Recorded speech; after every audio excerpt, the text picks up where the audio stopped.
Nós assistimos claramente a uma mudança muito radical na forma como as novas gerações, e os millennials em concreto, se relacionam com a mídia. A forma como consomem os vários meios, a forma em como alternam entre os vários ecrãs, a capacidade de multitasking, a capacidade de fazer fast forward do seu consumo de conteúdos.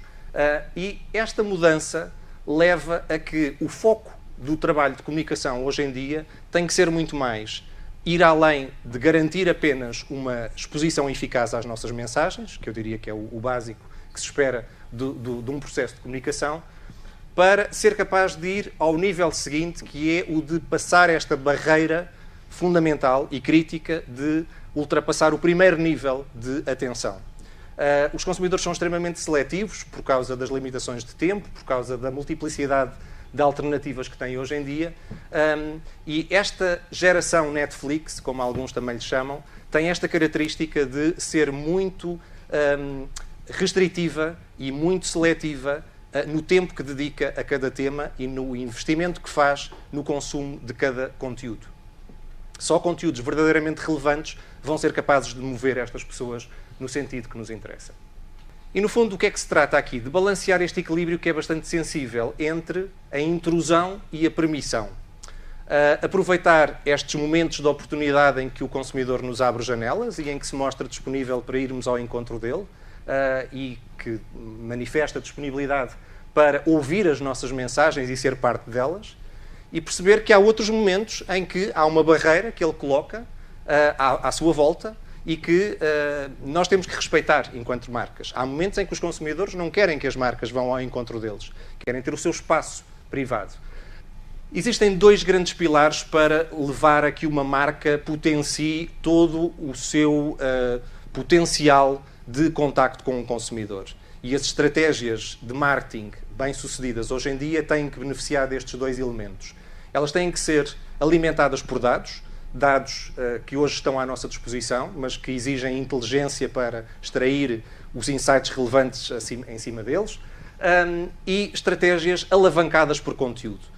É esta simbiose entre o café e o pastel de nata que nós temos que ter nas nossas estratégias de marketing e de comunicação. Ter estes dois elementos bem balanceados. It's not just about the the KPIs, the views or the clicks, or I don't know, even the GRPs, the metrics on TV. It's about what is actually driving your business, right? In the end, as marketing, we do drive business. So a couple of rules that we set in, one of them is anytime we change a dish on the menu, it has to be better than anything else that's on the menu. So if you want to change it for something, if you want to substitute it, it has to be better than the previous one, right? And that is fundamentally what I believe businesses should be doing on a daily basis. They should be innovating to improve constantly versus keeping the status quo that they're in. I don't know how many of you know Byron Sharp. These are some basics of marketing, but I think it's amazing how he's put it into simple words. But the fundamentals are, one is you really need to find new customers constantly. If you want to grow your business, if you want to move market share and gain market share, you need to find new customers. You can't focus on the ones you have today.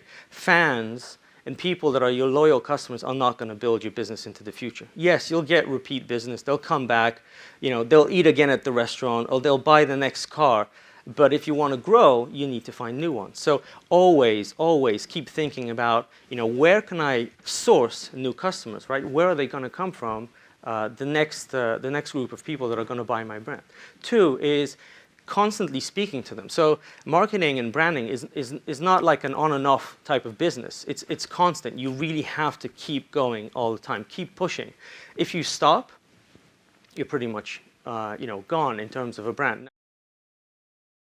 A Tom's é um retalhista de calçado, portanto é uma marca que é conhecida por vender as famosas alpargatas argentinas e tem um slogan muito interessante que é a pair for you, a pair for another. E portanto, por cada par deste calçado vendido, eles oferecem outro a crianças que necessitam. Mas eles foram um bocadinho mais longe, portanto, quiseram tornar esta experiência e quiseram levar esta experiência aos seus consumidores e aos seus parceiros. E, portanto, eles têm uma equipa a quem eles chamam os Giving Partners e depois organizam aquilo que eles chamam os Giving Trips. E, portanto, convidam alguns clientes, convidam alguns dos seus parceiros e alguns dos seus próprios empregados a ir oferecer estes próprios pares adicionais ao tal grupo de crianças necessitadas. Além da viagem, além da ação de oferecer no fundo, esta ação de responsabilidade social, além deles convidarem e depois terem uma ação de ativação na oferta nestas trips, levaram também esta experiência junto aos outros consumidores que não vão, através deste vídeo 360. So, to help a business evolve, you first need to understand what your business actually does. So this is a framework created by IDEO, which is a San Francisco design company that they use for every product that they create for their clients. And the two most important things that stand out are the market segments and the value proposition. The market segments, because you have to understand really who your consumers are. And the value proposition is what you want to offer your consumers in return. So we understood our consumer, we understood the problem, we understood the business model that we have and the one that we want to go to. But you also have to think how you can create something new with a simple business model. Spent is a documentary that was created by American Express and Participant Media. Participant Media is it's not a startup anymore. It's a production company in Hollywood that produces documentaries and movies that are socially relevant. They also did the Spotlight, the Oscar-winning movie from this year. And with American Express, they targeted the people in the United States who don't have access to a bank account, which is quite a big population. A lot of people live off of cash only and will never have a bank account. So they created a card specifically for these people. And Participant Media, while filming the documentary, would do it with American Express. And American Express would use that as feedback for their new product. They understood what this specific population needed and what they wanted, and they used that to create their product. And for those who did have a bank account, you got to see a free documentary by an extremely high quality level production company. But it's all well and good me standing up here telling you how Netflix and Facebook are adapted for the digital age, and me, Google, standing here saying that. We were born in the digital age, really. So I want to talk to you of a little example about J&J.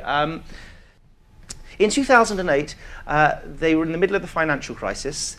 They'd made a really bad bet on exchange rates, and their finance had gone through the floor. They were smaller than their competitors, although they had lots of competitors. They were in 40 different markets. And what they didn't have was enough money to outbid them on media. They didn't have the infrastructure. They didn't have the supply chain to beat their customers. They looked for the next place to win, and they decided that the way to transform was through digital. And they looked to put in place a digital transformation program. And there were 4 key pillars. And I think these 4 key pillars give the key to how big brands need to evolve and how they need to keep evolving, because these won't change. So the first one was infrastructure. Actually, they looked at the way they were set up, not just the marketing department. They looked at how they worked with suppliers, how they worked with the legal department. I mean, J&J have got a lot of pharmaceutical products. There's a lot of legal in there. How they work with distribution, with packaging, all these things. And they realized that infrastructure and digital transformation is not a marketing problem. It's a company problem.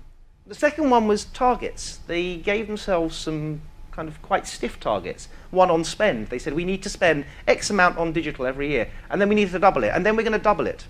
And what it did was it forced them to try things, forced them to put money into digital and not do what they'd always done before. But they also set targets on things like metrics. We need to achieve this. We need to have ROI. It allowed them to delve into the world of data and analytics, measure things in a digital world. It also helped prove that potentially they were doing the right thing when someone asked, why are we spending all this money on digital?